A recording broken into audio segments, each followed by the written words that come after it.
Welcome to the Horror Unmasked podcast, where we unmask the monsters and explore the lore. I'm Amber. And I'm Lily. And today we will be dissecting Saw 4 and Saw 5. Let's set some traps. Saw 4. An autopsy is being performed on Kramer when the coroners find a jigsaw tape inside of his stomach, addressed to Detective Hoffman.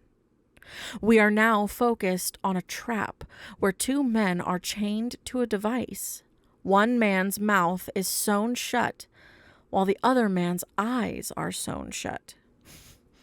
Speak No Evil sees a key around See No Evil's neck and kills him for it, unlocking himself before the timer counts down.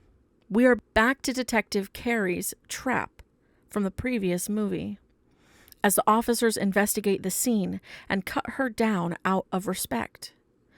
Two special agents, Perez and Strom, have now also joined the jigsaw investigation, believing Kramer had more help than just Amanda.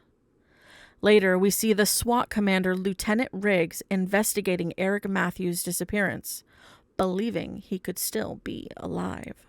At Riggs' apartment, a pig person comes from nowhere, knocking him unconscious and putting him in the bathtub. When Riggs wakes up, a jigsaw tape plays for him, revealing that Matthews is in fact alive, but is part of Riggs' game, along with Detective Hoffman, who are both chained to the same trap in an unknown location. Jigsaw wants Riggs to learn a lesson and do nothing. But instead, he leaves the room to find a 90-minute countdown and a woman chained to a trap. And it's 100% because he leaves the room that her trap starts to go. Yes. If he just stayed in that room for 90 minutes and did nothing, he'd be fine. Everyone would be alive. Everyone would be fine. Everyone would be alive. Every episode we get farther and farther, we're just like, just listen to him. Mm-hmm. Just listen to him. Mm-hmm. Except maybe that one woman who pulled the sticks out. Yeah. But technically, maybe both would still live. It would just be a different situation. Jigsaw would have come in and relieved the situation. Yeah. Riggs begins to look for ways to get the woman out as the machine begins to pull her hair and her skin starts to rip from her scalp. Gross. Disgusting. You can see the blood spurts. All the goo. I know. No, that's really giving me a headache. He manages to release the woman, but her task is to kill Riggs if he rescues her. Riggs knocks the woman unconscious and finds a box of keys, one to save a life and one to end one. Ooh. We get a flashback to Matthews and where he's been, locked in a cage, bonding with the rats for the past 6 months. Detectives go to Riggs's apartment after getting a call about a disturbance and begins to investigate when they find pictures of a woman named Jill Tuck and bring her in for questioning. We discover that Jill is John's ex-wife, and the cops believe she is the other person who has been helping in the Jigsaw murders. Meanwhile, Riggs follows the keys to a second location where he must act as Jigsaw, to the attendant of a motel who used to kidnap women, rape them, and take pictures and videos of them. Disgusting. Absolutely disgusting. Riggs forces the attendant into the trap where he must take his eyes or be ripped apart. He fails. Mm-hmm. Yep. In another flashback, we see that Jill Tuck is pregnant with John Kramer's baby, staying late at her clinic one night when one of her patients threatens her to let him in so that he can get some drugs. For shame. Mm-hmm. On his way out, he slams the door on Jill's stomach, causing her to miscarry. And mind you, she's like deep in her pregnancy. She's like 7 months probably, I'd say. Yeah. Crazy. So, Riggs makes it to the third test, where a couple that had been in the police station once before is tied to a trap. The man was questioned for abusing his wife and child, but the mother had said nothing out of fear, letting the father free. In their trap, the couple was connected by metal rods sticking through their body. The wife was stuck in non-vital points, while the husband was stuck in every major artery. In order to escape his abuse, the wife had to pull the metal out from her side, killing her husband. Riggs gives the wife the second key to release herself and pulls the fire alarm to get the police to help her as he leaves to save Matthews. Spoiler warning. Skip ahead. Within the building, Special Agent Perez and Strom find a jigsaw doll. Perez gets too close and is shot in the face with shards of an unknown material, putting her in critical condition in the hospital. There's a lot of flashbacks.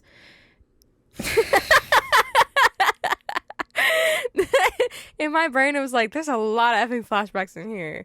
Okay. There are several flashbacks as we see John Kramer creating one of his first games for the man that killed his child. He must either cut his face up or die.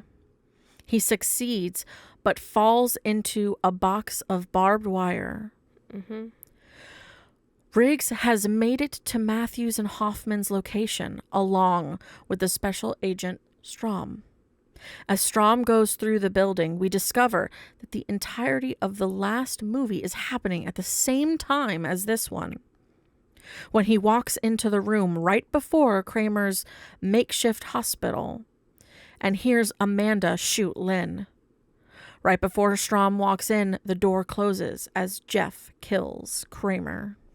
Meanwhile, Riggs walks into the room where Matthews and Hoffman are being held, killing Matthews instantly because he didn't learn his lesson and do nothing. Yeah. Riggs is shot by the guy who helped set up the trap for Matthews and Hoffman, who is also the Speak No Evil guy and Jill Tuck's lawyer. Yeah. Riggs shoots back before the lawyer can give him a tape saying that he was warned not to go through the door. Hoffman miraculously gets out of his trap, revealing he is the other person who has been helping Jigsaw and Kramer. Dun, dun, dun. Strom uses a key he found earlier to open the door to Kramer again, when Jeff begins to threaten him with a gun, asking about his daughter. Strom shoots Jeff, then Hoffman closes the door on Strom, locking him inside. The end. That was a whole crazy twist. That was wild, especially when the fact that we watched 3 and 4 together back to back, and we were like, what the fuck? Yeah. Realizing that they're literally happening at the same time. So this film was released October 26, 2007. It was directed by Darren Lynn Bousman, distributed by Lionsgate Films, Asmik Ace, Filmflex, and Maple Pictures.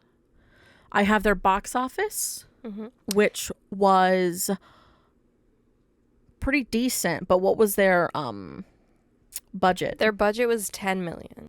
So their box office was $139.4 million, which isn't bad for that. No. We have a thicky ass cast list. This movie had a runtime of 103 minutes. So, But what gets me is the Rotten Tomatoes part, because they only got an 18%. Holy shit. 18%. That is actively our worst. Yeah. Damn. I think the worst one ever Damn. that we've had on here. Damn. Yeah. Because most everything else has been at least above 20%. Shit. It's low. It's low. But anyway, our main actors, we have Tobin Bell, Jigsaw, Larique Bent as Riggs, however you want to say it. Scott Patterson as Peter Strom, Athena Karkanis as Lindsay Perez, Donnie Wahlberg as Eric Matthews, Betsy Russell as Jill Tuck, and Costas Mandylor as Mark Hoffman. So, Alrighty, you want to start? Me start? I don't have too thick of notes comparatively to what I've had for some other things.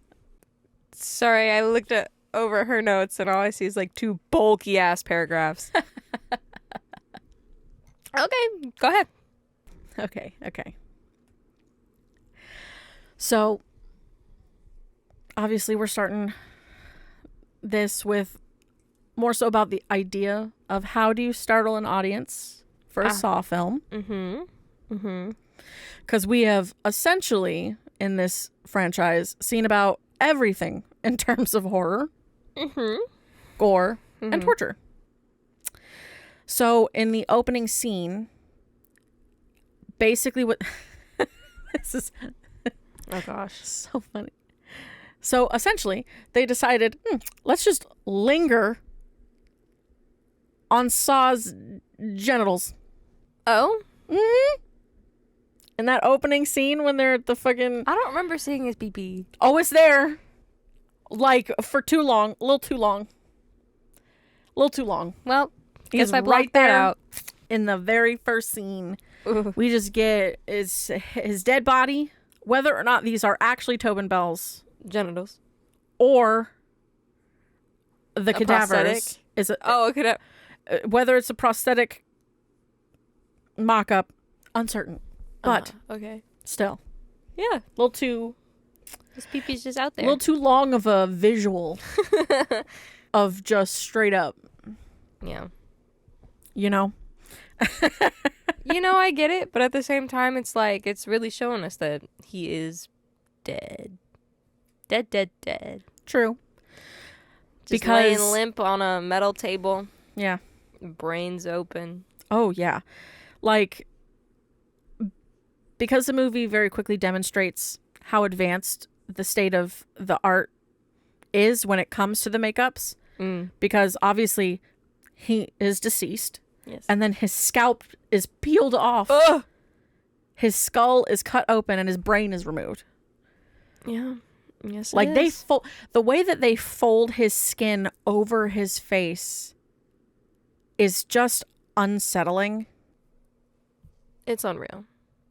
Like you can see kind of because they fold it past his forehead a bit, and it's just like that's just that's Any just further, you'd be seeing like eyeballs. Yeah, facts. It's just right there, all up in the face. Yeah. So, fingers crossed I'm saying this right, but Francois Degenais, who created this wet work, also contributed to the previous sequels. They'd been an unsung hero for this franchise. So he's not nearly as well known as, say, the KNB guys, but he's equally skilled at slinging some gore. Yeah. So as for the key folks behind the camera, well, they painted themselves into a fucking crazy ass corner by dispatching not only Jigsaw, but his accomplice Amanda at the end of Saw 3. We literally, our main villain has been killed. How do you keep at going? Yeah. 10, quote, quote, now we're going to be 11, Yeah. and his ass is dead. It's a little confusing, and trust me, it gets more confusing as the films go on. Yeah. I'm like forgetting For real. how they go on.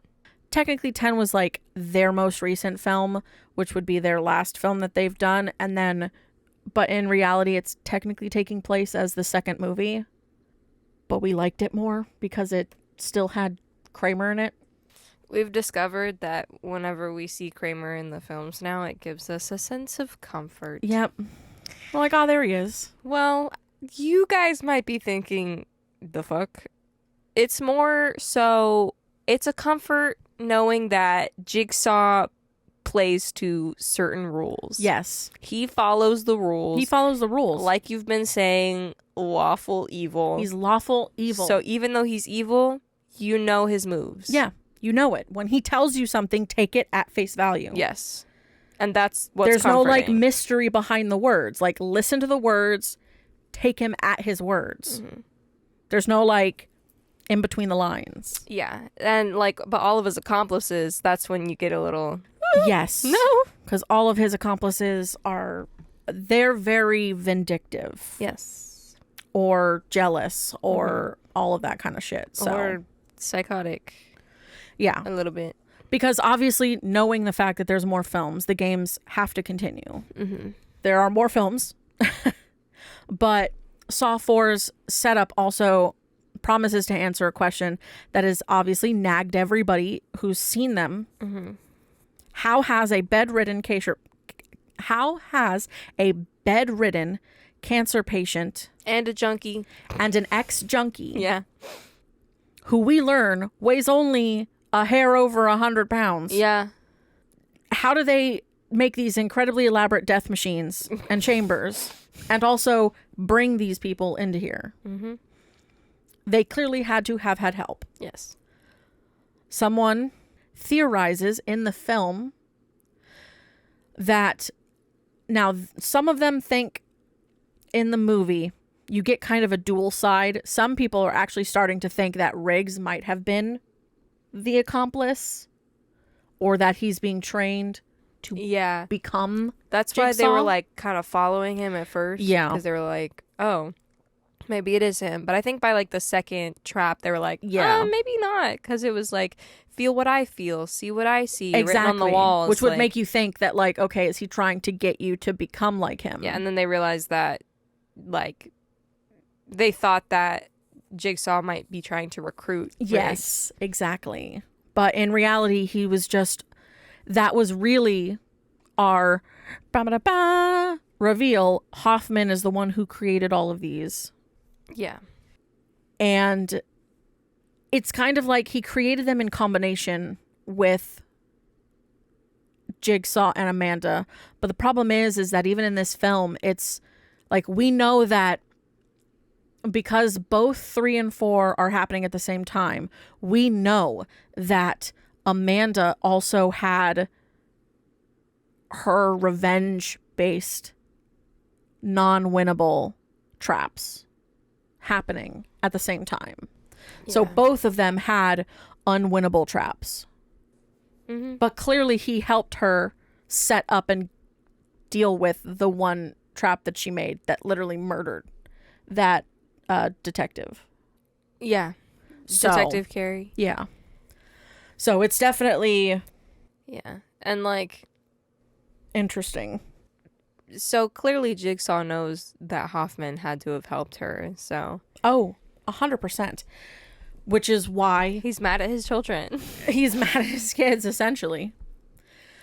So Patrick Mellon and Marcus Dunstan, they had gone over the previous installments with a fine-tooth comb. And basically they went through all the different strands of this whole chaos mess of It is chaos. stories for this screenplay. And there's some thoughts that they might have been a little too ambitious. As some people think that this film is part of that like hopelessly convoluted Got you. nature, and that it's hard to remain emotionally invested in the action just because it's a little all over the place. Yeah, I get that. And then obviously there's more crucially, there isn't a true protagonist for us to identify with, as no individual's story is given enough weight for us to focus or sympathize with. Yeah, I agree with that. I mean, because everybody dies. Yeah, because even with Riggs, the Hoffman kills are him. considered, I guess, lead of the film Yeah. vanishes from the act for a long stretch of time. And when he is on screen, his tests involve him actively affecting the deaths of a couple of the supporting bad guys, essentially, or Jigsaw's, test subjects, which is, with these circumstances, It renders him less a tragic hero and more a pawn in the plot line that is intent on revealing, obviously, the darkness of human soul, that is neglecting the possibility of an alternative, which really takes kind of the drama out of the film. And then, again, this is, for the first time in the franchise, adds a literal ticking clock. Jigsaw, quote, quote, or whoever, has given him a 90-minute time frame to complete his tasks and set up this big digital display along the path. Like, the whole way through his investigation and through his trial there's clocks everywhere. So it's kind of funny because it lets us know that there's a certain amount of time left, but there's some feeling that all of the actions that are happening in this film, there's no way that it could have taken place over an hour and a half time frame. I feel that with a lot of... Because obviously we've got the movie magic where there's like, we're not experiencing like real world travel. But how do you get from place to place? Effectively and in a quick enough manner that you can actually get there and not waste 20 minutes in traffic. Yep. Or get the wrong turn and not find the right place. Like, there's, obviously, quote, quote, again, movie magic. But okay. Or unless everything is literally a block away from each other, but... For real. Because there's a part of this film that you have to have a little bit of suspension of disbelief. Yeah. In order to be like, okay, all of this is happening in the time frame required. But at the same time, he wasn't supposed to get it all done. He was not supposed to. Yes, that is a fact. He was supposed to let the timer run out. Yes. So, yeah, there's definitely that part of it. He was rushing. He was fucking booking booty ass.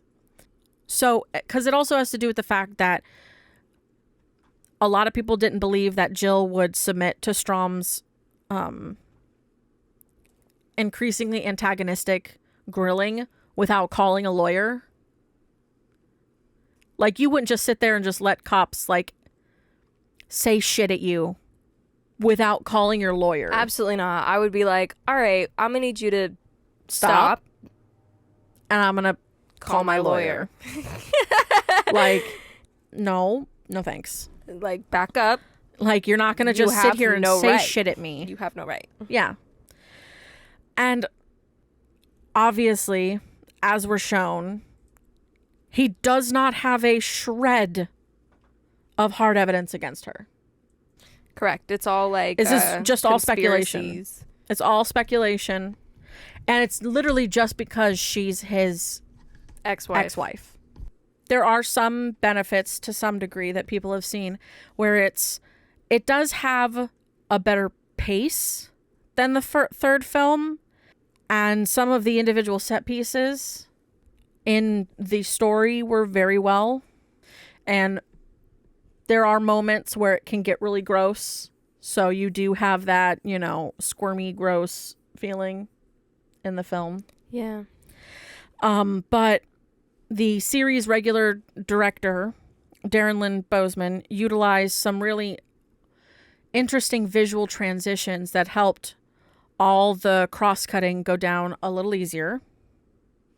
And it's nice to see Belle up and about in those flashbacks, bringing obviously some more gravity to the part that was in danger of descending into sameness. Yeah. You get to learn a little bit more about his background. Yeah. You get to see why he is the way he is, like why he started this. Yeah. Even though you could just have another kid. Right? You could just have another kid. The whole thing was that... Like, I get that it's really fucked up and really sad and really messed up how it happened. It's not yes. just that. It was the fact that Jill was saying that John was very meticulous about the birthday and the time of when this kid was going to be born and, like, the year. And, like, it was all very planned out. So basically, it was this or nothing, Right. which is a little weird Yeah. because that obviously tips us off that John has had this mentality, this weird mentality in his mind for a long time, Yeah. and it's not like a new thing for him. It wasn't until he lost the child that shit hit the fan and I he wanna became more know- dark. I want to know what specifically, like, why he chose that time. Yeah, that would be, I would Month love to know about that. Yeah. Like, why was he so specific about the child being born a certain time in a certain way? Mm-hmm. Like, why does that matter? Right. Doesn't it matter more that you're at least having a child? Yeah. You know? I don't know, man. Like, what were his motives? I would love to know. You know? Because obviously before this point, and even still, he loves his wife. Like, he loved his wife. Yeah, Like, he cared, he did. you know? So, I don't know. It's very interesting to kind of see all that. I agree. I mean, I think it's funny that you were mentioning all the things kind of wrong with this movie. Yeah. Because I agree. Yeah. It the 18% makes sense. Yeah. It does. It does. Because it's officially the first real film after, I mean, technically 5 will be the official, like, Jigsaw is gone. Kind of, he's dead, but this is like the official, like, he's already had his autopsy. He's dead. Mm-hmm. There is no him coming back to life. But yeah, because obviously there's the big twist ending with Hoffman being revealed as the other accomplice, which isn't as exciting. No, And I mean, even his reveal at the end is a little silly. I know. He just gets up Gets from up the and trap just fucking walks over. and shuts the door. It's like, okay. Yeah. I mean, because it's trying to like homage back to, you know, Yeah. the Saw films, but yeah, it's a little more up in the air. Falls a little flat. Yeah. Well, that's what I had on my notes. So what you got?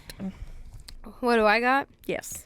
Well, since this whole movie was about a corrupt cop, I decided to look up cops that were also undercover serial killers. Oh shit. That's fascinating.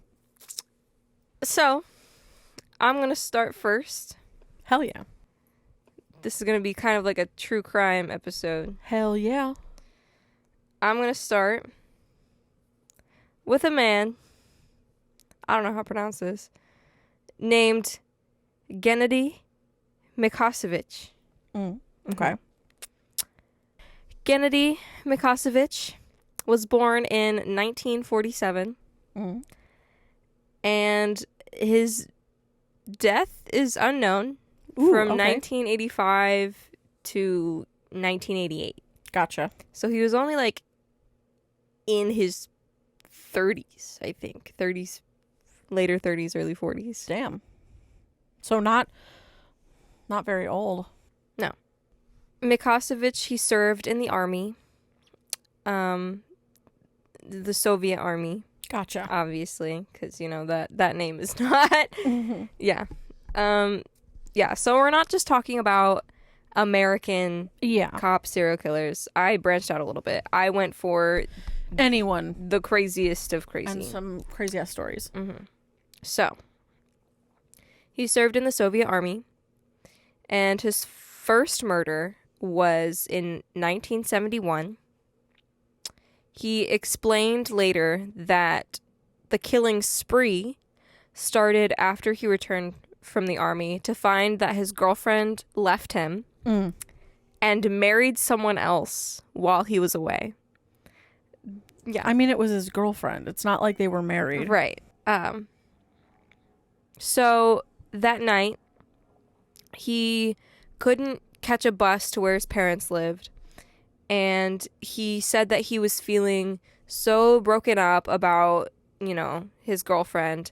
And he prepared, like, he tied a noose to, like, hang himself.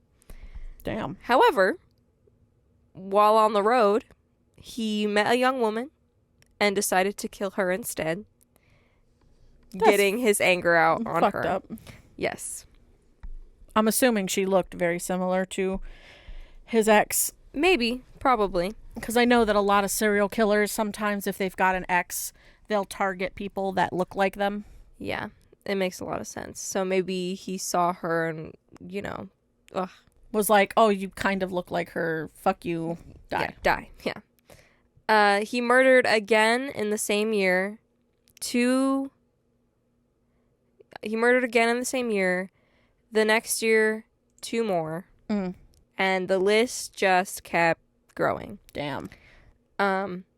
Many of his murders, went along with rape, and he either strangled or smothered his victims. Mm. Which in reality, people don't realize this, but to strangle or smother someone takes time. Mm-hmm. That is not like a fast death. That is that's a bit prolonged. Yes. He didn't carry weapons with him or anything, in order to kill somebody. Instead he improvised on the spot using any means, anything that was around him. Yeah. And apparently, according to this, it says he sometimes used rather exotic Killing weapons. implements. Yeah. There was a cord made of rye is something that is said. I don't really know what that would look like. Yeah. I don't know. Besides killing them, he would rob his victims, obviously, of any valuables, and sometimes even household items such as scissors. Interesting choice of, yeah. I would think that's for future killing, but he doesn't carry killing implements with him. So right. It's weird. Yeah. It's said that in outward appearance, he appeared to be a good family man. He had 2 kids. I don't really know when he had them. Yeah. Or like if it was before his girlfriend or after he came back from the army. I would assume probably afterwards. I'm also not surprised. A lot of the times also these serial killers will somehow manage to hook someone and get married and have children and have this like false life. Mm-hmm. But they're never happy with it, which is why they always end up back where they started. Yep. The investigation on him started in the 1980s, so about a decade after he started killing. Yeah. Which is a long time to get away with that. 10 fucking years? 10 years. Of just getting away with murder is crazy. Yes. So finally, a young investigator, Nikolai Ignatovich, he believed that all of the killings of the females were committed by one person. So, serial killer, he didn't think they were separate murders. Yeah. Finally. Which means they had something. There was something about the murders that had at least a common enough thread for them to think that it could have been just one person instead of isolated events. However, like the previous investigators, like all previously thought that it was separate murders. Gotcha. So this was the first time someone was like, no. Yeah. They're all connected. Yes. By the time 1985 rolled around, so they've been having this idea that it's one serial killer for a few years now. In that year alone, he killed 12 women. Holy shit. 12 women. That's like one a month. Do you have a total of like how many people? I do. Oh my fuck. I do. Oh my god. Yes. Well, yeah, there is a total. Damn. So Mikosevich was now concerned that the police were getting on his trail. Yeah.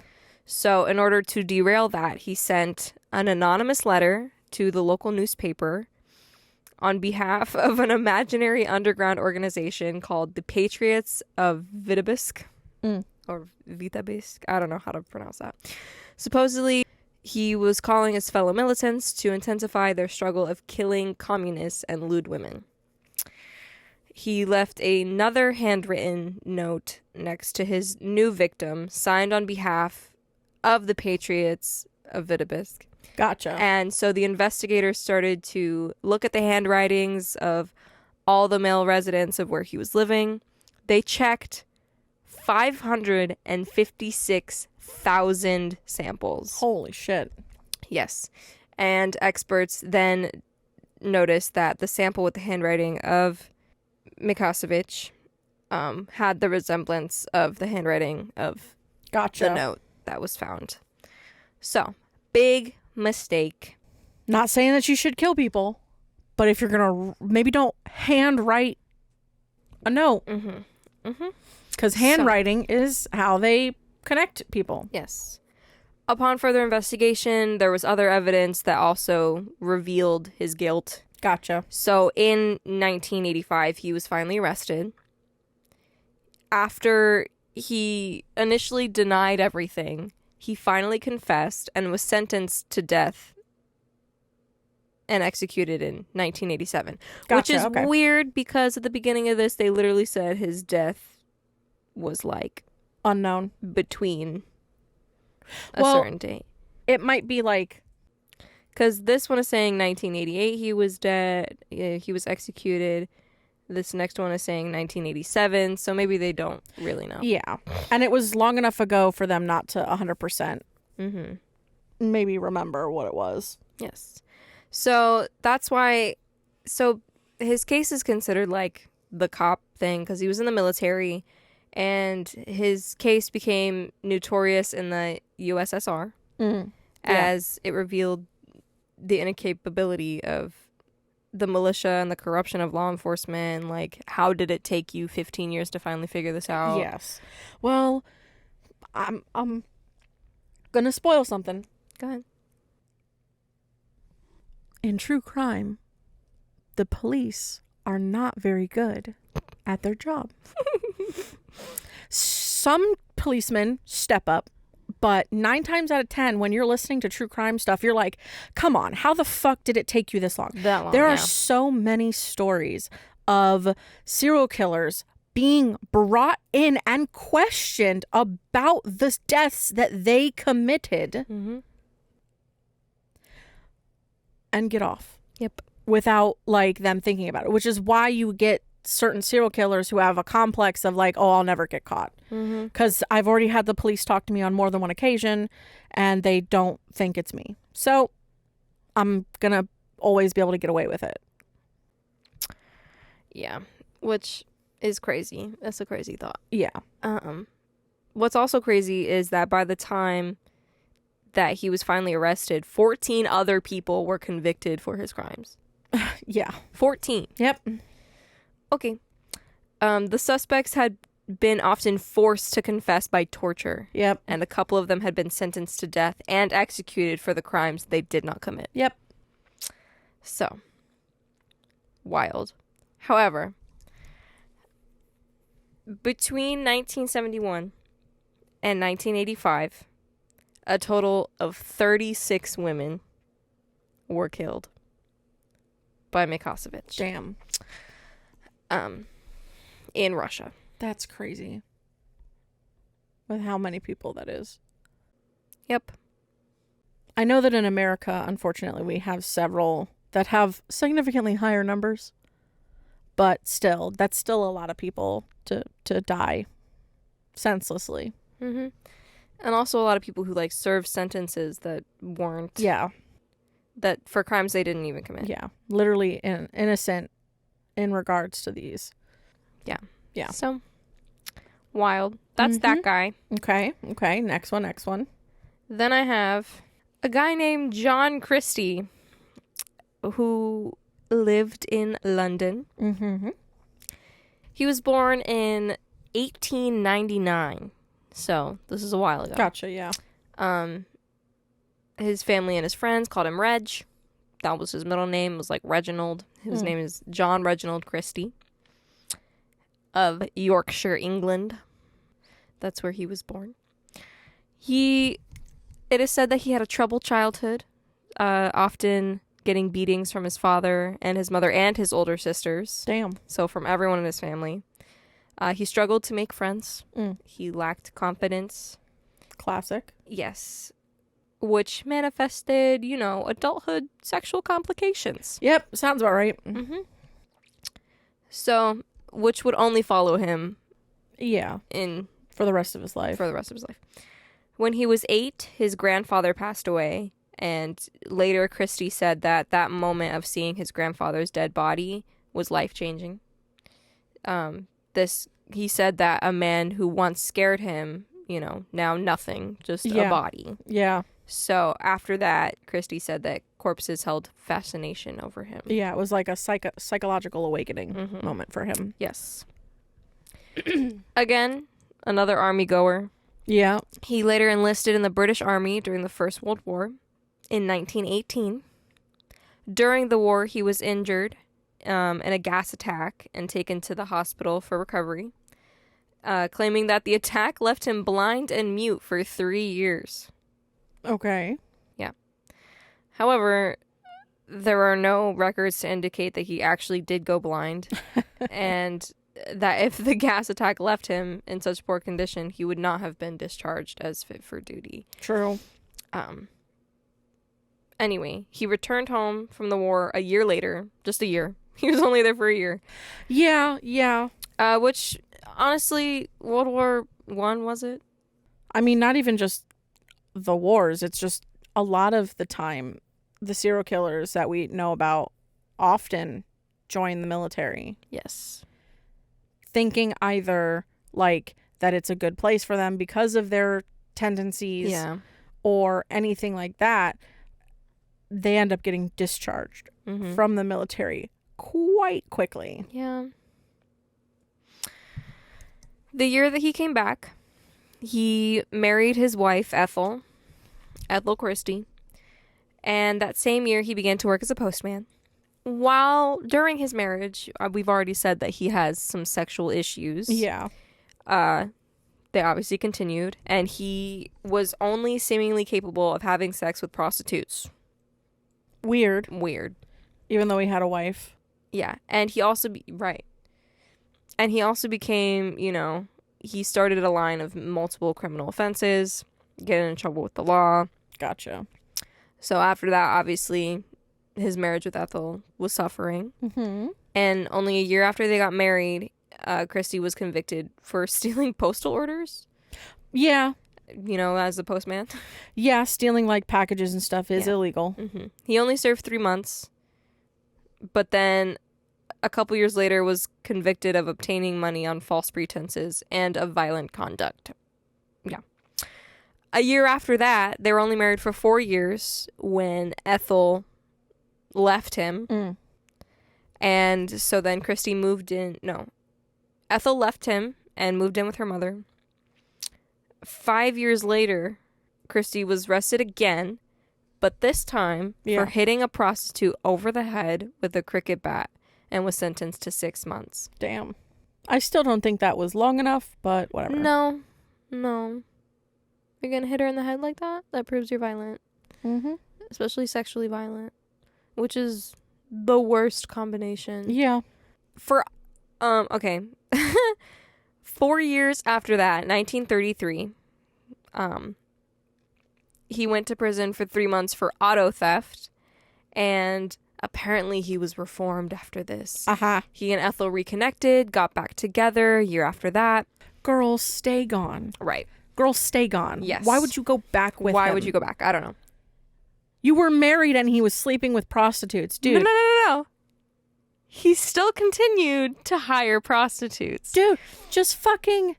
Why would you go back to a man you know is actively cheating on you?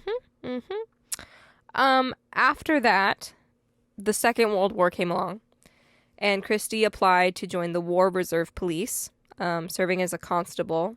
And around the same time, him and his wife moved into a new flat in London, which is now the infamous location of where John Christie would go on to rape and murder Yeah. 8 women. Ugh. 8 Yeah. women within 10 years. Damn. So, what makes this crazy is that while his wife was out of town, he would bring the prostitutes home and engage in, sexually deviant acts. In 1943, he murdered his first victim, a prostitute named Ruth Furist. While they were having sex, Christie decided, just on an impulse, to strangle her with a rope and then hid her body under the floorboards before moving her to the garden. Classic. That is very classic. The next year, Christie killed again, but this time it was a work colleague, Muriel Eady. She was suffering from bronchitis. Yeah. And Christie was like, yo, I got a special cure. Come to my place. Then he gassed her, raped her while she was unconscious, and then strangled her to death. Yeah. Cops for you. We love them. We love them. And then over the course of the next 9 years, he killed 6 more women. Yeah. The biggest part that he's known for, Yeah. the biggest murder he's known for, his neighbors. He had a guy named Timothy Evans and his wife, Beryl, move into the Who flat. the fuck names their daughter Beryl? Beryl, yeah. Beryl. Burl. Yeah. Beryl. So Timothy and his wife moved into the flat above John and Ethel. However, their relationship was also strained. Gotcha. Timothy, he struggled financially and also had a drinking problem and wasn't very educated because his father wasn't really in his life, and Gotcha. so there was just a whole lot of issues on his side. Yeah.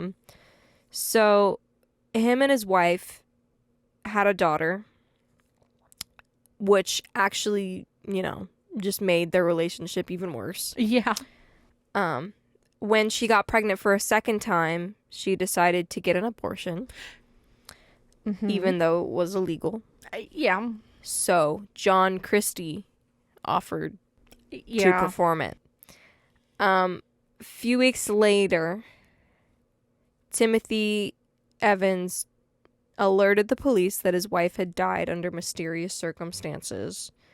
But during questioning, his story changed many times. Yeah. Originally, he said that to the police that a concoction he created to terminate his wife's pregnancy accidentally caused her death, and that he disposed of her body under a drain nearby.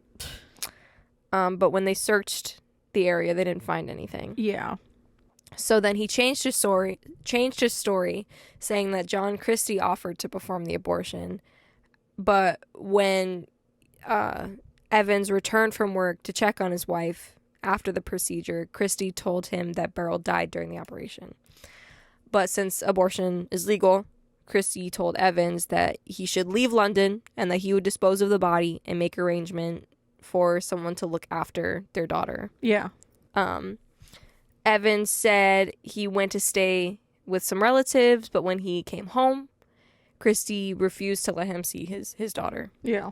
The second confession made the police inspect the property around the complex. Yeah. When they found the bodies of both Beryl and her daughter. Yeah. So, wrapped in a tablecloth in the wash house behind the flat. And it was determined that they had both been strangled to death. Yeah. Yeah. Yes. So also, Yes. just horrific. Yeah. Evans told the police that he didn't know his daughter was dead until they had told him. Gotcha. Until the police had told him. He thought that his daughter was with Christie, who was not letting him see her. In reality, the reason why he wasn't letting him see her is because she's not alive anymore. Because of all the contradictory statements that Evans was making. Yeah, which would screw him over. It does. He was charged with the murders. Yep. And wrongfully. yes, he was. In previous confessions, he pleaded innocent, claiming that Christie was the person who Yeah. killed him, who obviously denied everything, Yeah. even though he also has like a very large criminal background. Yeah. He wasn't considered a suspect Classic. because it had been nearly 2 decades since he was convicted of a crime. And he And turned that's his supposed to life mean around, and he remarried his wife, and he's a former veteran, and all these things. So it took 3 days for the jury to find Evans guilty, and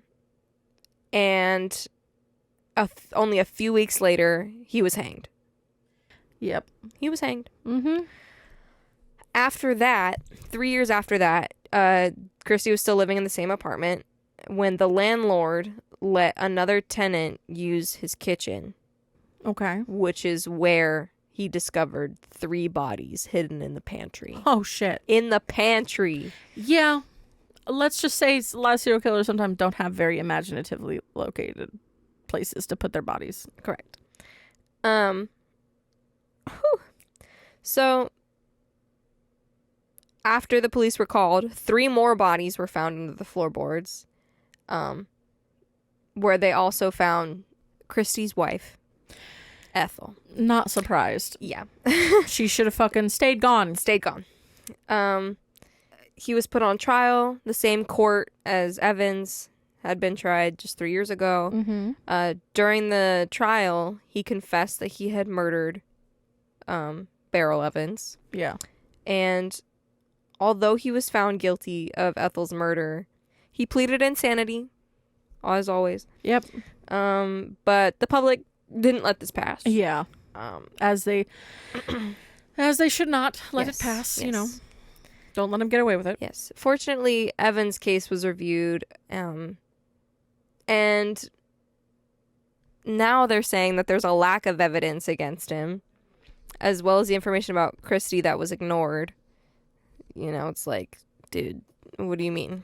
Yeah. What do you mean there's a lack of evidence for Evans, but he's already been tried and hanged? Hello? Okay. After Timothy Evans received a royal pardon, he's already dead, it doesn't matter. Yeah. How's that supposed to help?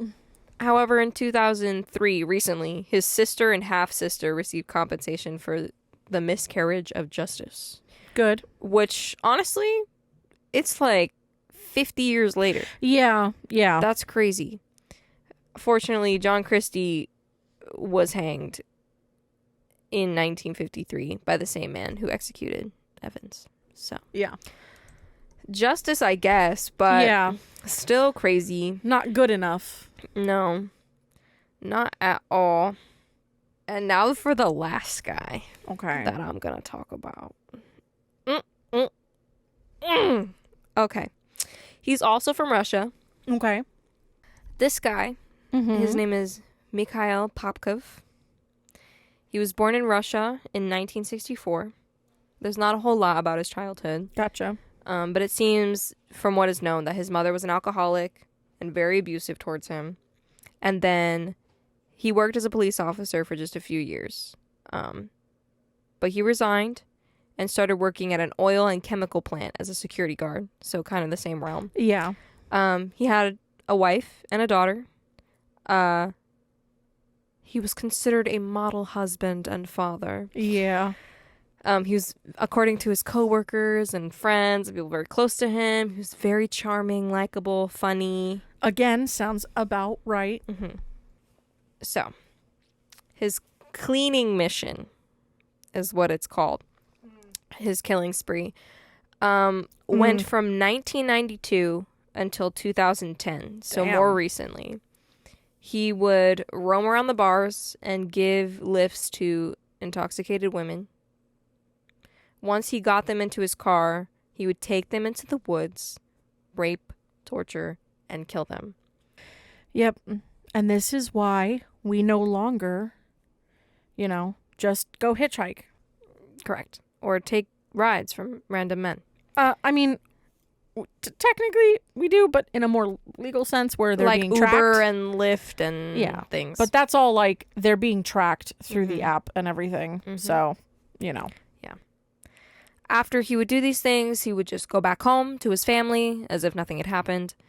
To the women that he killed, he would mutilate them and stab them up to 170 times. Yeah. Crazy. Way overkill for that. Yes. Up to the point where the victim would look so wounded to the point where it looked as if a werewolf had torn into the body. Yeah. Thus giving him the nickname the werewolf. Gotcha. Yes. So. It was so inhuman. Mm-hmm. He would offer drinks to women in the bars and then offer them a lift. Since he was a police officer at the time, They trusted him. And they thought they would get home safely. 3 women rejected his offer, but everyone else who got into his car ended up dead. Thank God for those 3 fucking women. Yes. He would use knives, ropes, hammers, from the evidence room. Isn't that fucked up? Yeah. To use and kill his victims. Once he used it, he would destroy the fingerprints on the tools and then discard them. He confessed, so the cleaning mission was this. He said that he wanted to clean the population of immoral women and that was the reason that he started killing. You know he got rejected by somebody at some point and it just fucked them up. Just wait. Oh, shit. Another reason that was speculated was when he came to know about his wife's affair. And he started killing women because of that. Yep. That's the trigger. There were even reports that said that he killed women who resembled his mother, since obviously she was abusive when he was a child. Yep. So, origins of this. Basically, Popkov said that one night when he offered a woman a ride, he didn't have any bad intentions, but while they were driving, he had the sudden urge to kill her, which was the beginning of his killing spree. Gotcha. But his daughter believed that he was such a good person to her and the family. She refused to believe that he was a serial killer. Yeah. Hun, mounting evidence is, you can't deny that. No. Like, he was so good at hiding his tracks that he gave a donation for his daughter's music teacher, who was one of his victims. Holy shit. For a charity appeal. Yeah. So, how he was arrested, he was escaping the police left and right until finally one of his victims escaped. She took the ride that Popkov offered. Once they reached the woods, he slammed her head against a tree. And she said the next thing she knew, there was darkness, and she woke up the next day completely naked, lying on the dirt. Somehow, someone discovered her and took her to the hospital. She identified Popkov as her attacker. The police refused to believe her. What? Yes. Someone was working with the police department and gave him an alibi. Gotcha. Allowing him to, continue killing. Finally, his DNA was connected to the crime scene, and the tire marks of his car were discovered beside most of his victims' bodies. He also got an STD from one of the victims, confirming him as the suspect. He was finally arrested in 2012. Which was not that long ago. Yes. After he went to purchase a car after getting his DNA recorded. And there were 3,500 other policemen who got their DNA recorded. Yeah. He was accused of murdering at least 29 women. Wow. Once he was arrested, he cooperated with the police. And he took them to the crime scene and explained in detail what he did with each of his victims. He was found guilty of 22 murders and 2 counts of attempted murder in 2015. However, he admitted to 60 more crimes during his conviction, including 59 murders and 1 attempted murder. Popkov's right to a pension as a retired police officer taken away from him. Mm-hmm. And he's going to spend the rest of his life in prison. Hell yeah. Um, Which means he's still there today. yes. Yes, yes, yes. It's speculated today that he may have killed upward of 200 women, not just 60. He got away with so much. I mean, I would not be and he massacred those women. Yes. So I would not be surprised if he took them into the woods and just they got so destroyed and then animals came along. Yeah. Yeah.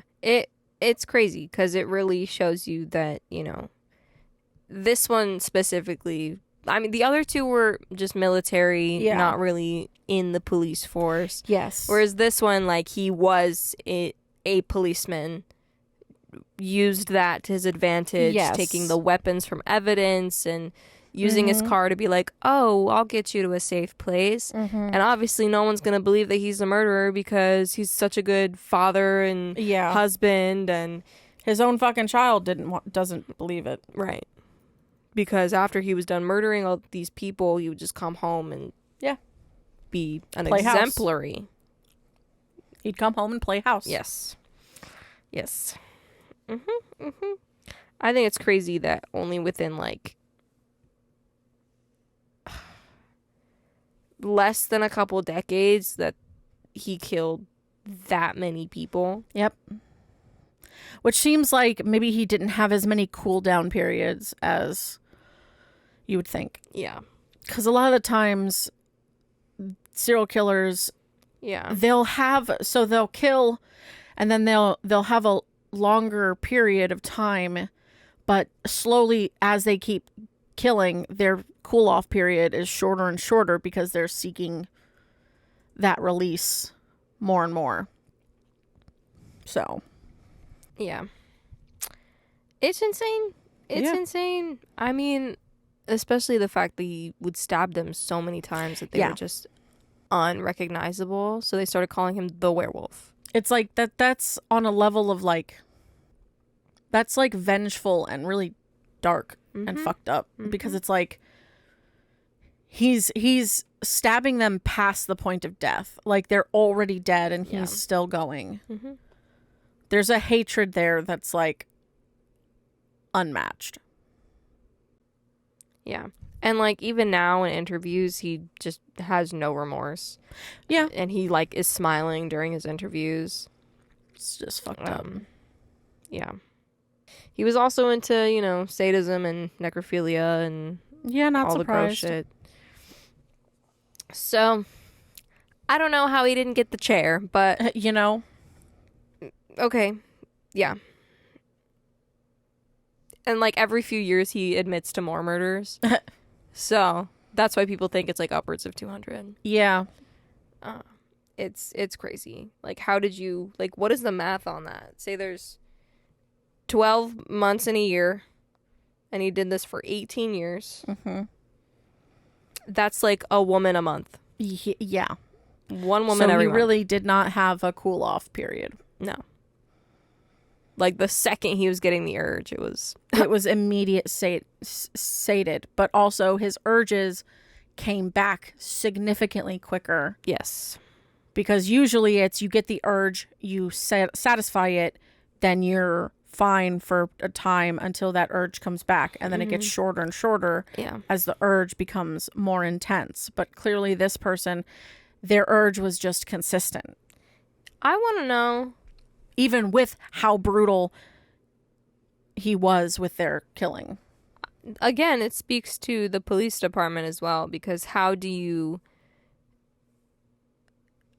so many women go missing in one town? Yeah. And you not catch it? Yep. Because not all of them were prostitutes. You know? Like the one... No, some of them are just drunk women. Like, a lot of the times they're considered, so basically prostitutes and things like that, or sex workers as more correctly we would be calling them today. In the past, and sometimes they're referred to as the less dead, meaning they're at the bottom of the list of people Yeah. that people, especially in places like the police and stuff like that, care the least about, because they are already in a position of a high danger situation that they are actively putting themselves into. Mm-hmm. So it's just, but these women that he was targeting were normal ass women who were just out for a drink. Yep. I mean, some of them were sex workers. Yeah. Some of them were just women who, Yeah. wanted to have A drink. a fun night. Yeah. But it's the fact that it was like a cleaning mission that he wanted Yeah. to rid the world of, Yeah. Not the first one to be like that. hello. But yeah, Yeah. corrupt cops, man. Alrighty, It's so crazy. you got some 1 stars? I do. Go for it. This one is this first 1-star review is kind of like a movie trailer intro. Okay. Seesaw 1 to 4. Leave your heart, humanity, and brain at the door. See people slice like never before. I like that it rhymes. Yeah. See actors' careers die in an avatar door. Be a cool dude and ask for more. What? Soon number 5 is sure to arrive. See the film, the industry, yet again dive. Multiplexes gleam like bleeding knives. Aren't we clear? We're all still alive. It just keeps going. That's weird. Saw the Boar is like never before. Keen to celebrate cinema gore. Looking for people to butcher galore. Haha, hee hee, let's have some more. A torture staple each Halloween. Saw the Boar, a franchise declining in steam. Ups the ante for cinema cruelty. Just make sure you agree to the foolty. Okay. They're made for They're made for perverts who celebrate gore. Each gender slashed and hacked to the core. Bleeding scalps and scalpels intertwine. Hearts torn out and rats do dine. Saw the Boar like never before. Degrades every cinema and turns teens out the door. Keen for blood and cruelty some more. I wonder, what will we see when Saw gets to 7? That doesn't rhyme. Maybe the pit of cinema, heaven. Torture and screams and hideous loss. An industry run by Hieronymus Bosch. Hieronymus Bosch. Yeah, that. That is a weird ass. I don't know, Review. man. A little confusing. A little bit. A little bit. I don't know, man. He just wanted to make a little poem or something. Clearly. A cute little poem. All right. Number 2. I fell asleep in the first 5 minutes. Period. John, you've been sucking penis all your life. Damn. Now you find yourself in a trap where sucking cock is the only way out. This movie would have been better if this was the only puzzle. Congratulations, you've completely ruined the Saw saga. If you make another one of these damn movies, I'm gonna put your balls in a bear trap. Well, IMDb isn't letting me post without putting 10 lines of text, so I guess I'll talk about Saw 1 to 3. Was awesome, and this movie blew my shorts off. It's like the writer was writing this movie during a week-long coke bender in the back of a garbage truck making routes through Afghanistan. What the fuck? Honestly, I would rather be put in one of Jigsaw's death traps than see this dog shit again. Damn. I mean, it did get an 18%, so, So these weird-ass 1-star reviews make sense. Yeah. Not a whole lot of talk on those, but yeah. No, not a whole lot. But it is what it is. Yeah. And that's what I got. Alrighty, so let's move on to the next one, which is Saw 5. A murderer named Seth is in a trap where he must crush his hands or be cut in half. We're keeping the rhyme up. He does in fact complete his task, but is killed anyway. We are back to Special Agent Strom, who finds a secret passage out of the room and a jigsaw tape. It's time for another game after he is then attacked by a pig person and wakes up with his head in a box. The box fills with water, but Strom thinks fast and opens up his trachea with a pen before the box floods and he drowns. Quick thinking. Quick thinking, but ow. Yeah. The police have arrived as Hoffman rescues Jeff's daughter, and they begin to investigate the building more, then discovering Strom. Jill Tuck is called in by some lawyers who have things that John left for her, a tape and a box of multiple envelopes. Mark Hoffman is promoted to lieutenant after Riggs and gets a letter on his desk that says, "I know who you are." Really? Yeah. Hoffman then finds Strom sitting next to Perez's empty hospital bed, with blood still on the sheets, as Strom begins to question Hoffman about holes in his story. Later, 5 people are now playing another jigsaw game. Each person is chained by their necks and must work together to get the keys from the locks in 5 different boxes, one at a time, or they get decapitated. One woman does not make it. A door opens as the other 4 must go in or be exploded by a jar of nails. No, thank you. Strom does more investigations on Hoffman at the station before heading out to examine the place where the man was sawed in half by the jigsaw trap, revealed to be the murderer of Hoffman's sister. Back to the group trap, the rest of the players must work to find 3 keys to unlock cages in order to get shelter from another bomb. The group leaves one man to die for seeming to know too much about the rest of the group, and the bomb goes off. Yeah. That room gets roasted. In a flashback, Kramer drugs Hoffman in an elevator and sets him in a trap after pretending to be Jigsaw on his sister's killer. Hoffman has a shotgun to his head, and Kramer pulls the trigger, only for the gun to not go off, showing Hoffman the fault in his methods. Kramer reveals to Hoffman that he is Jigsaw, saying his games make it so that the players are instantly rehabilitated. Kramer then offers Hoffman redemption by allowing him to join the games, who reluctantly agrees. We then see Hoffman assisting Kramer in many games from the past, including The House with Eric Matthews' son and Amanda. Spoiler warning. Skip ahead. In the next part of the game, the group has to find a way to connect 5 electrical circuits from the next door to a bathtub filled with water. 2 of the players kill one of the others and put her body in the tub, connecting her to the wires, which opens the door and fries the shit out of the girl. Hoffman makes the police department think that Strom is the unknown Jigsaw assistant, who then decides to track his phone, which Hoffman has stolen. The final 2 players enter another room. The final 2 players go through the door, where there are 5 saw blades connected to beakers. When filled up with blood, the final door will open.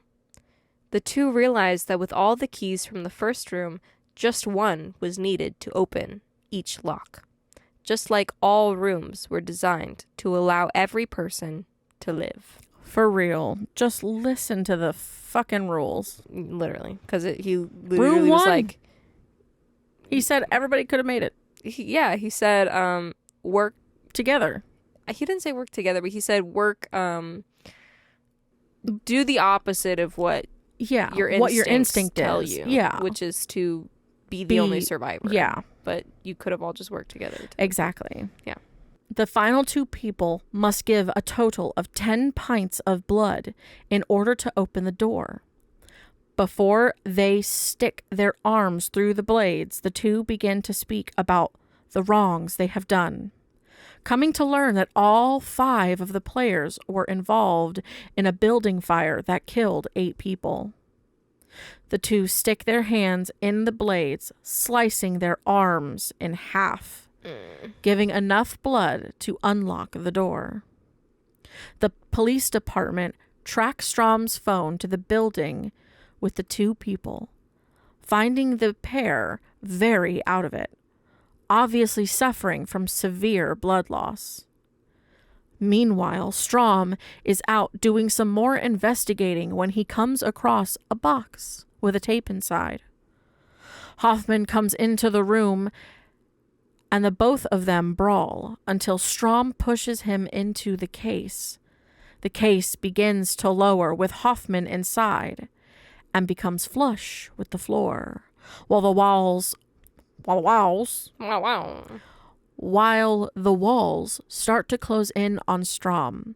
Hoffman watches from inside the case as Strom is squeezed to death. The end. Ooh. That last scene is fucking gross. It's gross. You see his arm, like, because he's trying to stop Crack the wall. and shit. Like, the bone just, like, snaps. Disgusting. So this movie was released October 24th, 2008. This director is David Hackle.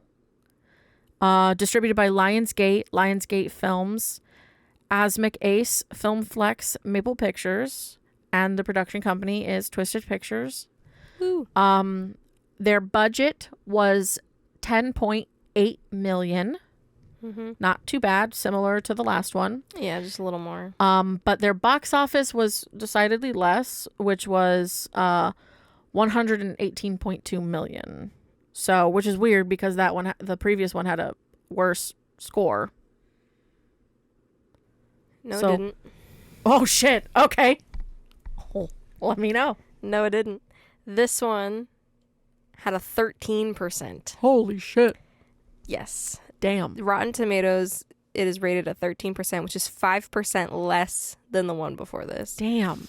Damn. And it was shorter too. It was only 98 minutes. This episode has got the duds. Yeah. Damn. Yeah. Damn. So this one may not be as interesting, but you know, Yeah. it's cool. Yeah. So I didn't put all the people from the Traps. I just gave, Tobin Bell as Jigsaw, Scott Patterson as Peter Strom, Costas Mandylor as Mark Hoffman, and then Betsy Russell as Jill Tuck. Yeah. Because those were the important people. The Traps in this one weren't really even necessary. Yeah. Yeah. Like, Yeah. How does the people on the fire really relate to anything? Yeah, it felt like I don't know why they were put in this trap to begin with, Yeah. but whatever. Yeah. It's fine. Well, they were put in the trap because, like, Well, they were responsible for the death of 8 people, but... Yeah. Okay. But Hoffman also is not like Yeah, I don't know why... righteous and shit. Yeah, so I don't really know why he would set this whole thing up. He's nothing like Kramer. Kramer would have done it with intent. Mm-hmm. It doesn't feel like it matches the way Hoffman Well, I think operates. Kramer set it up. Like, I think... Gotcha, I but think because he wasn't there anymore. Hoffman was the one to bring it out. Gotcha. Okay. Okay. To see it out. Yeah. Yeah. Alrighty. Go ahead. Hit me with some facts. So this is an interesting one because I don't think anybody realizes this just because we do end up knowing the name of the puppet at some point. Billy! But apparently this is the only time in the entire franchise that Billy the Puppet's name is stated. So in Hoffman's office, there are newspaper articles pinned on the board. And among them, there's one that says Billy the Puppet. Oh. And this is the only time in the entire franchise that the puppet is actually named. Got you. Which is kind of wild. That's being weird. 5 films in and Finally giving that very key object a name. a name. I wonder if, like, Lee Winnell and James Wan had the name. I would assume so. Maybe. Or was this just the idea of this new director that's come in? I don't know. I don't know either. So the makers of Saw 5 decided to tone down on the ongoing saga's torture horror. Huh? Yeah. For a generally conventional cat and mouse detective film.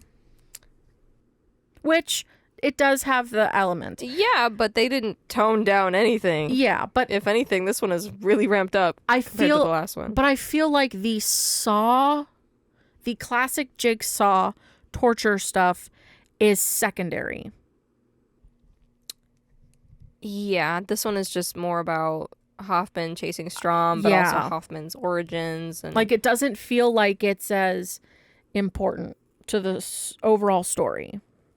But at the same comparatively. time, there are 6 different traps in here. So Yes. The traps, there aren't many traps, but it definitely still feels like in all of the other films, the torture and of it and the traps and everything are center stage. They are the most important thing in the entire film, and the story just works along with it. This feels like the story and the detective story is more is important first, is primary. because Yeah. because we don't really know why those individuals were placed Were in in that. the Like, we traps. know that it's because of the 8 people that died in the building, Mm-hmm. but we don't know like why they were selected. Usually Kramer is always there to give us like a little bit more explanation. Yeah. And because he's not there anymore, we don't have that. So, obviously, this movie relied on flashbacks and takes it several degrees further, revealing Hoffman's past involved with Jigsaw. The lengthy midsection scene between the cop and the moralistic mad engineer, obviously, allows Bell some of his most considerable screen time in any of the recent, at that time, Saw editions. So at that time, that was the most you'd seen of Bell. Interesting. Which now we had an entire movie that had all of him in it, Yes. which was Saw 10. fantastic. I love it. Mm-hmm. So obviously it effectively turned that part of the film into a extended explanation of the traps hatched in the 2nd through 4th entries of the Saw franchise. And then this combined with Strom's pursuit of Hoffman, who is always one step ahead, as demonstrated by the grisly conclusion, shifts approach from horror into policer, which is not really what Saw is, nor is what Saw fans are looking for. We're looking for a Saw film, which is Yeah. more, there's a reason for everything. Mm-hmm. It didn't feel like there was a reason for everything No. in this one, which is a little sad because even because this is the first time director David Hackle and the writers are less inclined to go gory. The periodic traps set for 5 new victims, all linked by the real estate deal, are neither as terrifying nor as gory as the earlier entries in the franchise comparatively. The only real horror in these scenes is, as quoted by this person, the jaw-droppingly bad acting on display. Oh my gosh. I mean, well, I don't know if I really feel that way about this one the most. I feel like, honestly, Because none of the traps the are like last, to me, super gory. that was the last movie, because there were only Yeah. 3 Yeah. in the entire Yeah. in the entire movie, and that was like the hair, and then the Yeah. eyes being ripped apart, and then the sticking with the poles. Whereas this one, it was like getting sawed in half by the pendulum, getting decapitated by the metal, getting exploded by feel the like nails. The most because it's really what it is. Electrocuted in the bath. Well, here's the truth. Because the second trap was fire. Yeah. The first trap was the sawing the head off and the bomb going off. Mm-hmm. Then it was the electrocution, and then it was the sawing the hands. The only really gory scenes in the entire film is that first pendulum. The girl getting her head cut off. What do you mean? It's not that gory. There was blood everywhere. Well, yeah, blood everywhere on the floor, but it's not like... And you watch her body slump down and her head roll off. Well, yeah, the I thing. don't consider that more gory. What I would consider more gory is them sawing their hands in half. Oh, yeah, for sure. That is 10 times more gory. But then there's... That and the first one are more true to, like, the previous films, which had pretty intense But I'm graphic. saying, like, I don't really agree with them saying that, like, this is less gory than any other ones, because I think that was the last one, because in that one the only really gory part was the girl's scalp and the guy getting ripped apart, and then in this one you also have Strom getting squashed at the end, which was really gory, and then the hand, and also the guy getting sawed in half, and then also the decapitation. It was just a lot. Well, yeah, I think so. For you, but you also have a body thing. I do. So for me, the head is not gory enough. Like that I would not consider top of the list of things that would have been gross. Mm-hmm. But I'm also just saying, like, with Strom getting squashed and the hand and the guy getting sawed in half, like that, to me, that levels up even more than the last one. The gore and the saw traps are not front and center. They're not. They feel more secondary. They're a secondary story to the pursuit of Strom with Hoffman. Yeah, that's just because those are the main people and they're not really and involved in the... Again, there's not enough information about why they've been selected in this. Like, usually the film centers around 100% those people in the traps. Mm-hmm. Like, it almost felt like the traps were rushed. Got you. Like, it felt too quick. Like, usually the traps are throughout the whole film, you're experiencing like the difficulties of all of that. Yeah, usually there's only like a key, like a core 3 traps, and they're like really gruesome. Intense. Yeah. And like, even if it was every trap as expected in the way that they did it, it just, there wasn't enough incentive, I guess. It didn't feel as important. Gotcha. To the story. Yeah. I agree with that. Yeah. Like, there could have been more focus. But I wouldn't say that this is less gore. Like, even to me, the house one wasn't that gory. Like, with the pit of needles and the gas and the... But the difference is that it was centralized. Yeah. That's the difference. Mm-hmm. Is Saw fans are looking for it. The Saw they want series the traps is to the be the story. The plot. Yeah. It's the reason, and then there's always this B plot thing going on. Yeah, which people wanted, the traps to be the A plot, and then maybe the Hoffman-Strom thing to be... Yeah. The secondary thing that's happening in the background behind all of this. Mm-hmm. So, I think that's why there's a little bit of that discrepancy there.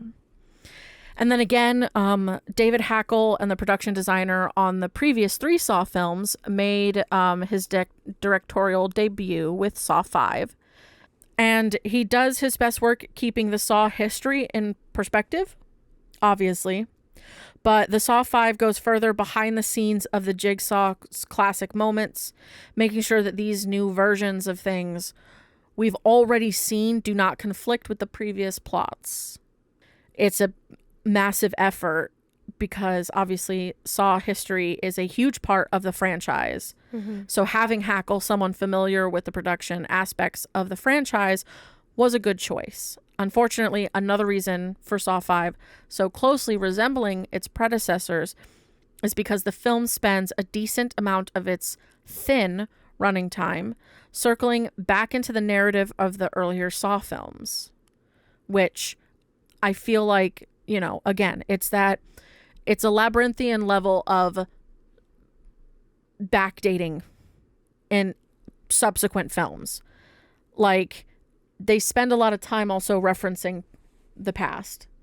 And really, that's probably where it hindered them also, because it again didn't stay with it.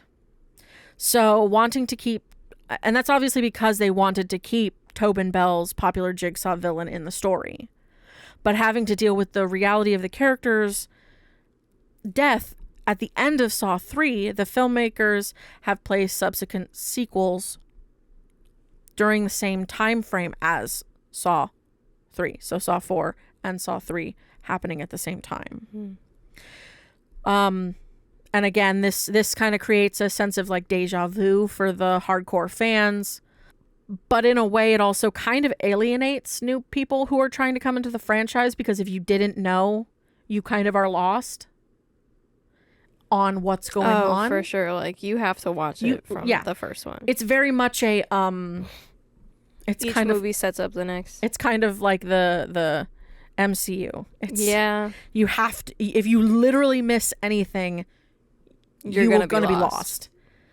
And then obviously the juggling of their storyline and time frames detract from the main selling point for the horror fans. Like we were talking, it's the gore. The gore is the important part. And I feel like it could have been more gruesome. I think that's what it is. Okay. I feel like definitely like within the group of 5, like the second and the third traps. Yeah, because the obligatory scenes of carnage aren't as pronounced or inspired. Like, they're interesting, but they could have just been better. Mm-hmm. Or there could have been a level to it that's missing, I think. Because the film's most notable shortcoming is the absence of Bell, obviously. Yeah. He's Jigsaw. And at that point, he's relegated to little more than an extended cameo. Mm-hmm. So even with the little screen time, his performance is still the best. He's still very magnetic. No, for sure. His low-key intensity easily outshines those around him. It also draws attention to the corner the filmmakers have painted themselves into. The Saw series isn't nearly as interesting without Jigsaw. It's getting harder and harder to find ways to include him in increasingly like separated films. You know, like without him in it, the last films, the last films for part 5, we were literally like, when we finally saw fucking Kramer, we were like, oh yeah, he was literally a comforting sight to see. Not for Saw 5, it was for for Jigsaw, which was number 8.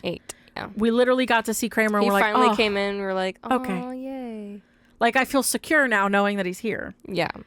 Weird, but I mean, yeah. Hey. But like, fucking Spiral. His moves. When we get to that, that'll be its own. That's going to be an interesting episode with 8 and 9. But yeah. So that's what I got. Yeah, good stuff. So what do you got? I decided to look at what is stated to be some of the most disturbing murder methods. Gotcha. I don't know if I'd agree with these statements. Well, you can theorize on what you would consider to be worse. Since you're all these fucking saw traps. Well, yes. Facts. All of these saw traps are no go. No thanks. No. But what were you saying? But it's like, because you're Miss Body Lady. You're Miss... Very true. Very body conscious when we watch stuff like that, because again, Lily is the one who is she's good with spooky shit, not great with body shit, whereas I'm fine with body shit, and she is and I am not as good with spooky shit. Yeah. I have 4 different ones here. Gotcha. 4 different people. The first one is Richard Crafts, who made headlines in the 1980s when he used a wood chipper to dispose of his wife's body. Ugh. Her remains were never fully recovered, but in evidence... How the fuck would you recover a wood chip body? Exactly. But forensic evidence, including like bone fragments, suggested that she did die in that wood chipper. So they don't think that she was dead beforehand. Oh shit, he tossed her in alive. Just tossed her in. Yeah. Oh fuck. It is said that this method is not only gruesome but also bewildering in its audacity, I guess. Crafts Gives you intended, goosebumps. yeah. He wanted to get rid of any trace of his crime. Well, that didn't work out. No, because investigators could still piece together enough evidence to convict him. Yeah. It's a bone chipper, not a fucking liquefier. Yeah, and I guess what makes it interesting is that this was the first case in Connecticut to be tried and convicted without a victim's body. Oh, wow. Yeah. Yeah. The next guy, another Soviet serial killer named Andrei Chikatilo. Andrei Chikatilo. Yeah, this guy. Motherfucker. I know him. I know all about his bullshit. Yes. He's fucked up. He He is fucked up. Andrei Chikatilo is no fucking joke. That man. Well, I know nothing about him, so Oh, maybe yeah. you can add some stuff if I miss out. But apparently he earned the nickname Red Ripper for his gruesome and prolific murder spree in the 80s as well. Chikatilo, his method was sexual mutilation and cannibalism. Oh, yeah. His victims of choice were children and young adults. Yeah. Real fucked up. Fucked up. He would lure them into isolated areas before he would kill them. He did this for over a decade. Yeah. Killed a lot of people. Yeah, where he managed to, escape capture multiple times. Multiple times. Left a trail of mutilated bodies. Oh, yeah. And they're saying that what makes it most unsettling is that the political climate at the time and the Soviet Union's reluctance to acknowledge a serial killer. Yeah. They did not want to admit that they had someone like that in their midst. But when he was finally apprehended in 1990, he was convicted of 53 murders, but claimed to have committed more than 56. So yeah, crazy stuff. Really not good guy. No. Yeah. No. You got a lot of the gross. Yeah. Yeah.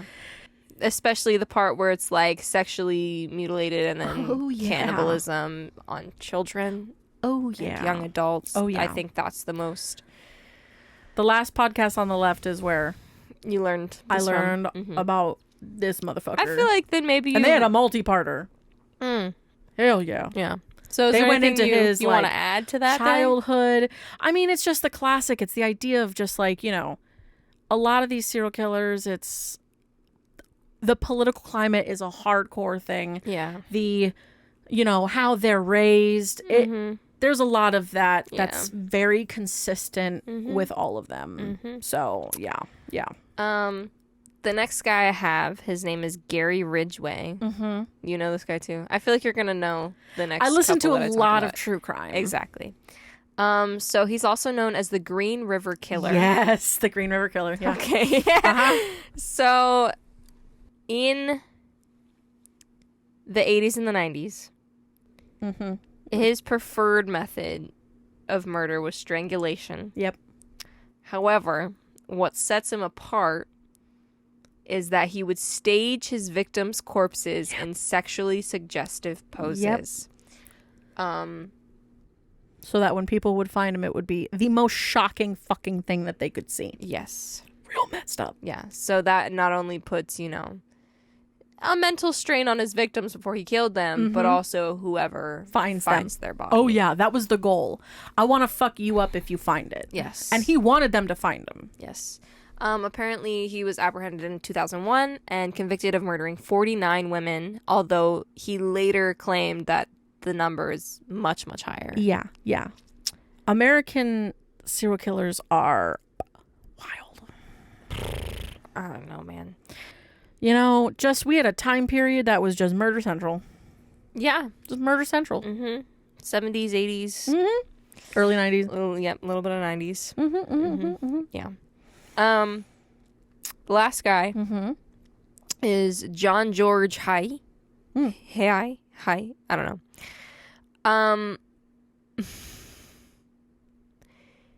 He is known as the acid bath murderer. Damn. Yeah. He's a British serial killer. He was active in the 1940s. Gotcha. And he would dissolve his victims' bodies in a barrel of sulfuric acid. Damn. No trace left behind. Yeah.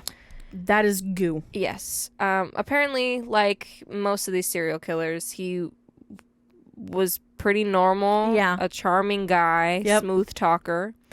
And that's how he would get close to people before killing them. He believed that by dissolving the bodies, he could, avoid any detection. But this says, in the end, it was his cockiness and an arrogant confession that led to his capture. Gotcha. So he confessed to someone. He said something Yeah. that he shouldn't have. Yes. Which is also very classic. They always get either cocky or lazy or not, paying attention to their shit, and that's how they get their ass caught. He, was hanged for his crimes. Yep. 1949. So not too long after Yeah. all of, his killings. But yeah, that's all of the things. So we have wood chipper, we have strangulation, but the weird part about that was the way he set up his victims afterwards. We have Strangulation, but children and cannibalism. yes, and then acid baths. Yep, and yep. then and then the first one was The wood chipperies. Yeah. and cannibalism And cannibalism. stuff. All just all the chaos of the fucking killers. I would definitely say being thrown into a wood chipper while Would I'm be still alive Horrific. would be terrible. So Yep, I agree yep. with that one. Yep. I don't know if, because John George disposed of his, Which means that they're already dead. they're already dead. Yes. However, if he were to just throw them into sulfuric That would be acid, horrific.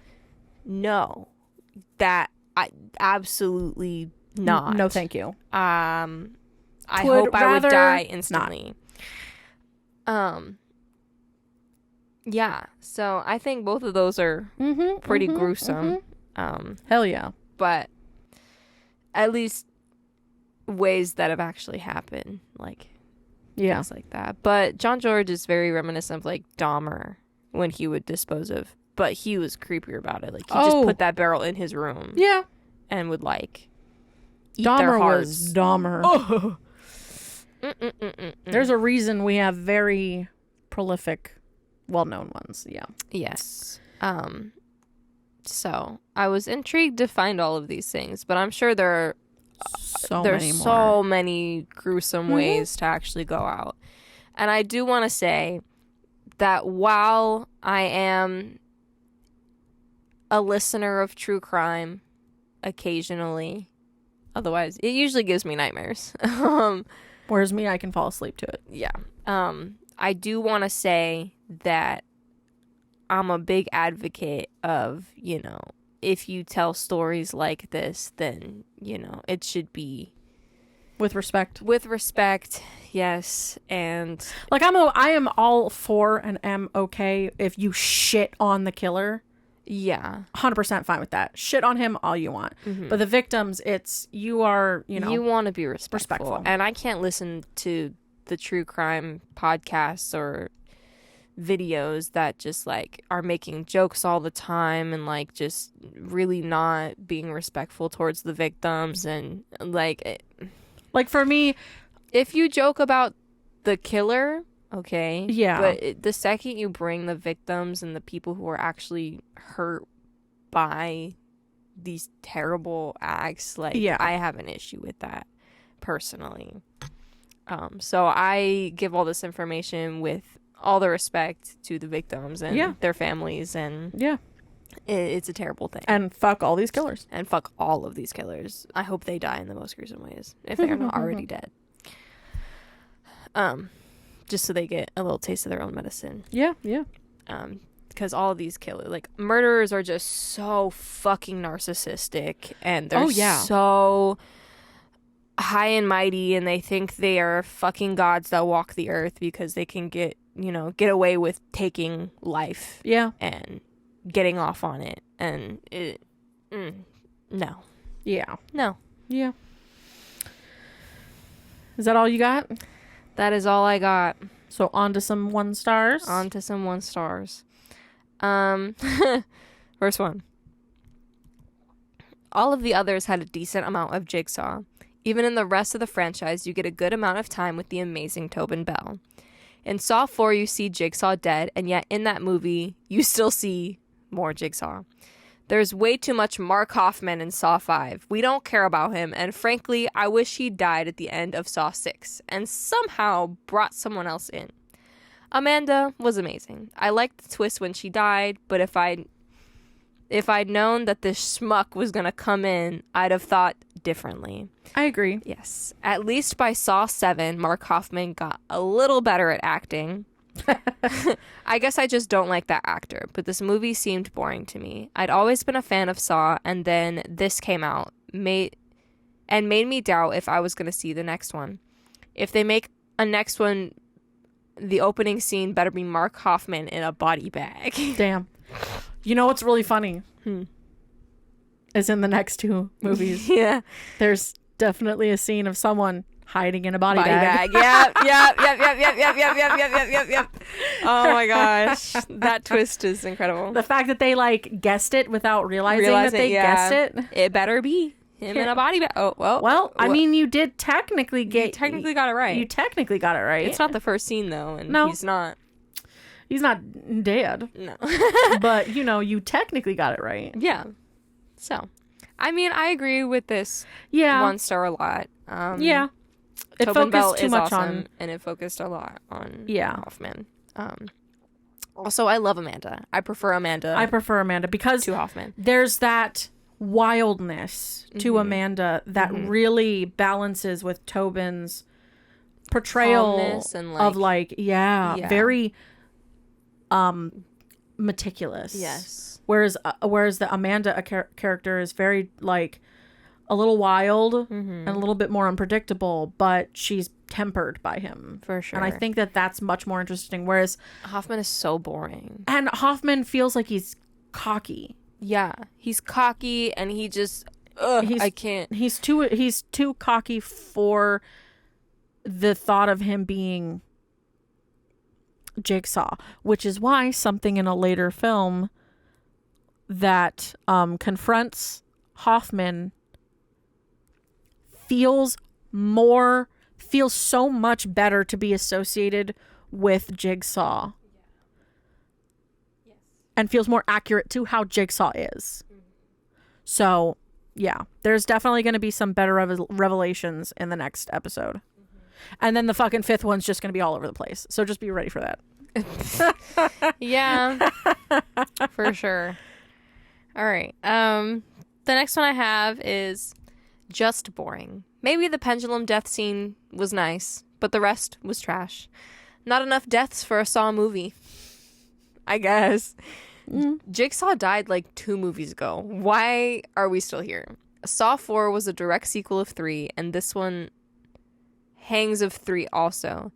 It just is too complicated for no reason. I feel nothing when the cop died at the end. I don't care about him. Yeah. There are like 3 subplots to care about anyone.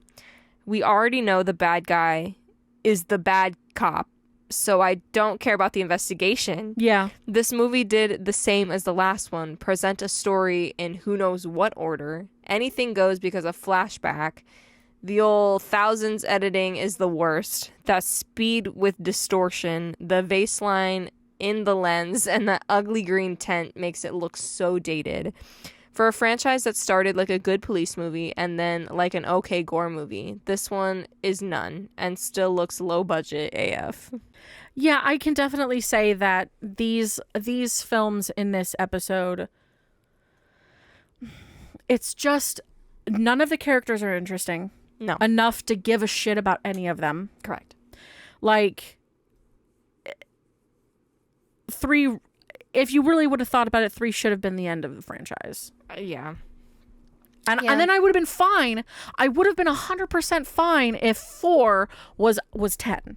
You know what I mean? Mm-hmm. Like, I would have been fine if it was 1, 2, 3, then whatever the fuck, and then the one that came out that's 10 was 4. Yeah. And I will have to say, as we were watching these, as we got to, like, this one, I was Yeah. kind of checking out. Yeah, because it's no longer interesting. Correct. It just... Without Tobin there, it's a little lackluster. Boo! Give us Belle. Hell yeah. Give us Belle. That's why And 10 is so good. So good. My favorite. The graphics are amazing. The visuals and the story are fascinating. Mm-hmm. And it all revolves around the traps. Yep. And the story. Yeah, you don't... Okay, well, you don't really get traps until the end, but you still get them. Oh, hell yeah. And then you get them in full fucking swing. Hell yeah, you do. And he's right there in the middle of it. He's like, literally he's not watching even them hiding. happen. He's not even hiding behind the puppet no. anymore. He's like front and He center. is him. Yeah. He is taking on the form of Jigsaw and being Yeah. like, look at me.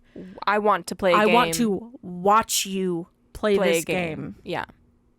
Solve it or I die. want to watch you suffer. And like, although he's like kind of hidden, like even in the first game that he did, he was Yeah. like supposedly dead on the floor. So he was like front and center there, Yeah. but still they didn't know that he Yeah, was they had there. no idea. Yeah. Whereas this one, it's like, He very much is like, oh, I'm here. I am watching over this. Hurry up. pay attention, Pay attention. Listen to the rules. Play along. motherfuckers. You hurt me and so many other people. Yeah. Suffer. Hell yeah. Hell yeah. Yeah.